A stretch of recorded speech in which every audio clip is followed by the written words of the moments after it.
Hello, everybody. I would like to start by thanking Sarah and also Louise Gibbs for a fantastic organization.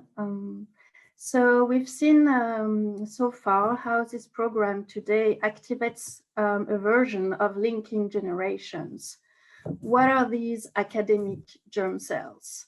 Well, we could say that they are knowledge-making practices understood through the lens of biological germ cells, translation, and the legacy, of course, of Anne McLaren. Biologists know that very well already when we can read a quote from Naoko Irie when she was actually describing to me her work. The optimistic aspect of a scientific project is to highlight the unknown and undone that requires a personal state of mind and a positive perception of a world. And this positive perception of a world is already an interpretation of a relation between the personal and the biological. This is also, highlighted by Magdalena Zonica-Götz in her recently published book, The Dance of Life. You might think that science is strictly objective, but ultimately it is done by people. Well, quite nicely, people is what sociology is about. But what do I mean by sociology? First of all, we can think about an academic institutionalized discipline, also the theories of sociality produced by professional sociologists like me or Sarah Franklin. But more importantly, and I really want to stress this definition of sociology, as the theories of sociality that people have and the people that sociologists interact with. So what is a theory about in the case I'm looking at? In the Cambridge Dictionary, we can read that ideas that are suggested to explain a fact or of event, or more generally, an opinion or explanation. So what I want to, ask as a question from the quote that I have extracted from Magdalena Zonica-Götz's book is, how can we apply this statement to translation, which could be defined as the process of making a technology out of science? So let's spend some time on my methodology. How do I find and document the theories of sociality about artificial gametogenesis? First of all, I have screened all over the internet to look at, the kind of documents, digital documents, and this is a screenshot from a conference that was organized in France in 2018, discussing with a panel of scientists in front of citizens, French citizens, about the future of reproduction and artificial gametes. The second kind of documents I've been looking at is all the literature that has been published on the topic, either from biological research or ethical documents, and even general journals like The Guardian or something else.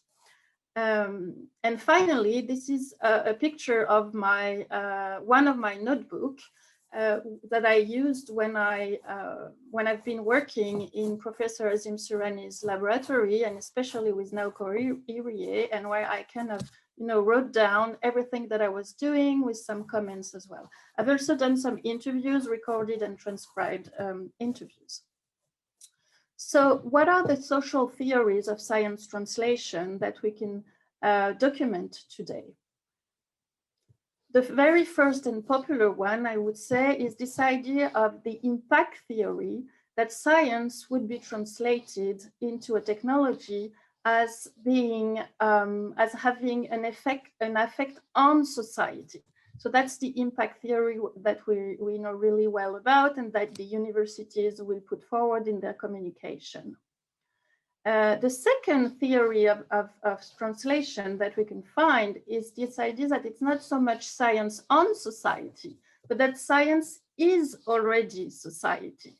And this can be described as the looping theory, a theory that we've been describing with Sarah Franklin and Karen Gent in the previous years as I was doing my postdoctoral research there. So I will argue in this talk through the documentation of these two theories that sociology functions as a technology, which would mean that social theories are not interpretation only, but they are active parts of the translational processes. So let's start with science on society and the impact theory. So the impact theory is very present in the literature. You can see 3 publications from the life sciences and how they've been right away followed by articles from bioethicists, mainly discussing how the study of germ cell formation could give rise to artificial gametes, fully functional artificial gametes. And we've seen already that this step is from the biological point of view quite far away.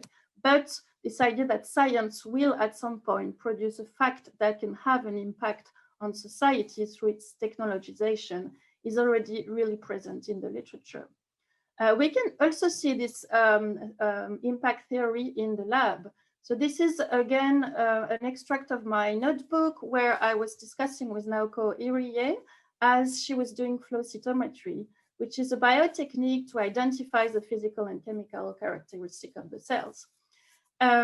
This is Naoko's favorite time because she's able to see the answers to her scientific research question. So here we have science. And then she tells me that in the long run, though, she wonders about making artificial gametes and her role in society. So you can see here that science has an impact on society, could have an impact in the future. And so she asked if her work is controversial. And then she says to me, you can be helpful while I'm struggling with this technical stuff every day.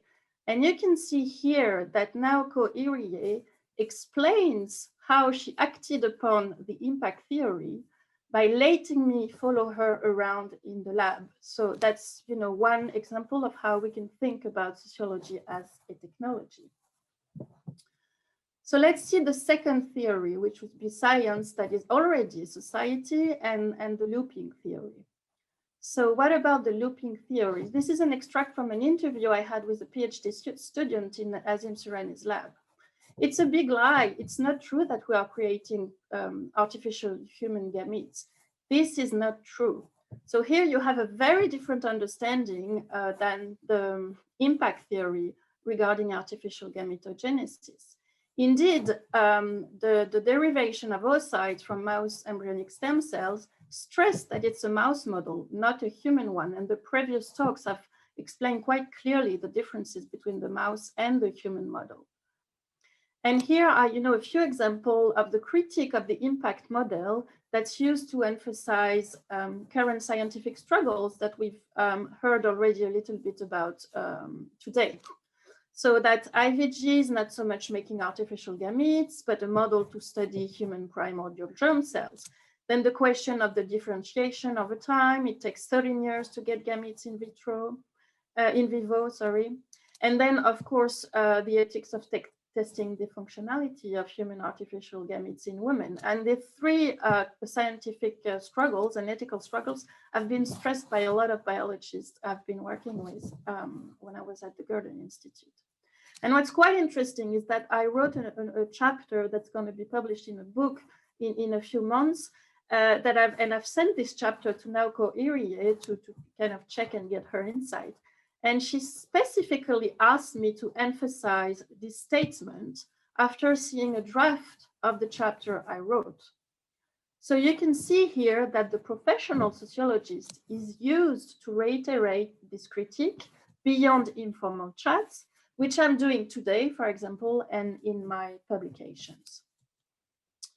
So to further critique the impact theory, Naoko Irie told me while I was sending her YouTube videos about artificial gametes, well, they should see how it's done in the laboratory.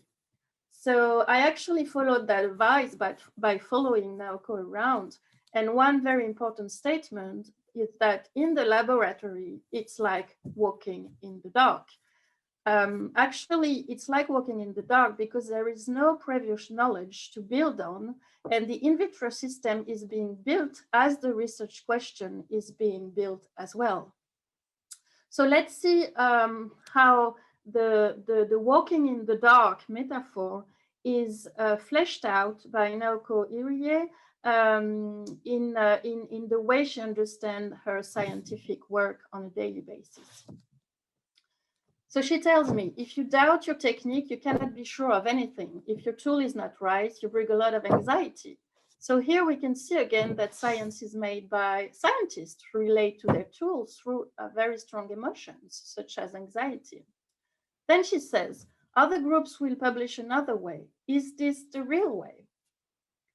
Here we have the, a link to a collective that has shared practices. And this collective is understood as a potential bearer of reality. And this collective is also a tool, a resource to actually build that knowledge, refer to that work through the publication and the peer review process. Following that, I hear from Naoko that with mouse models, it is less difficult because you can test in vivo. With human models, you cannot. Indeed, you can sacrifice mice. It's not possible with women.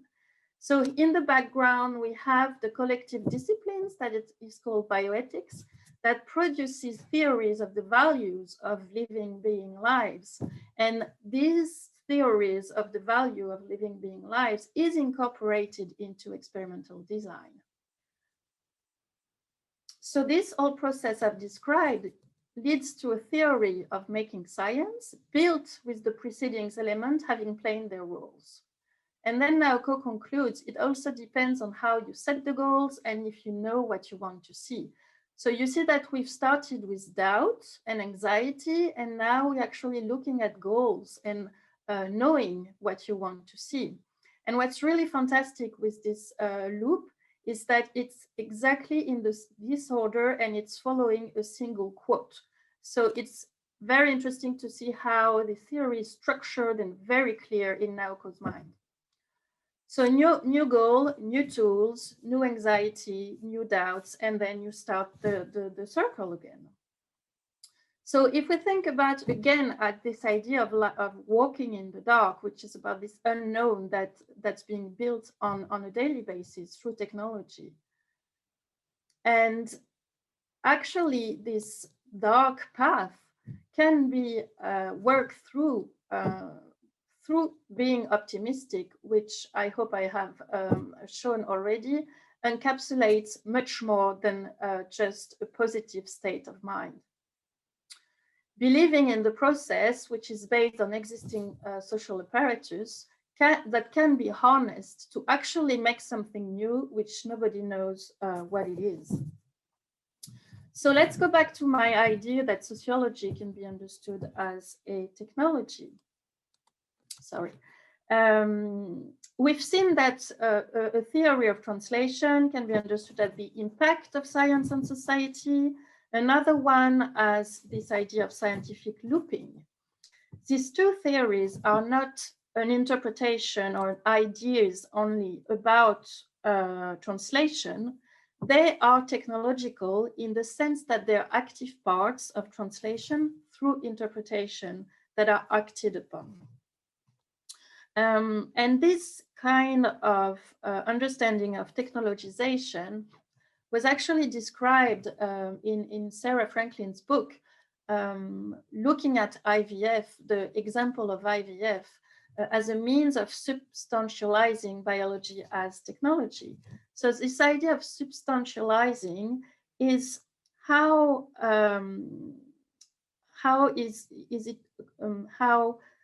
biology in that case is brought is being, you know, sorry, that's the contrary. How human beings and their state of mind bring a theory into tools, matters, institutions through biology. And I've argued today that IVG functions as a means of substitutionalizing sociology as technology, which is how sociology is used to bring a theory into tools, matters, and institutions. So let's go back to what Naoko said again. This project requires us to be optimistic, and I hope that, you know, the data I've presented today, that have been analyzed as well, and that have been mixed, can be today a tool for discussion themselves. So I would like to thank the Reproductive Sociology Research Group, as well as Azim Surani's group at the Gurdon Institute. It's been a delight to work with all of them, and I sincerely hope that we'll have a nice discussion. Thank you very much.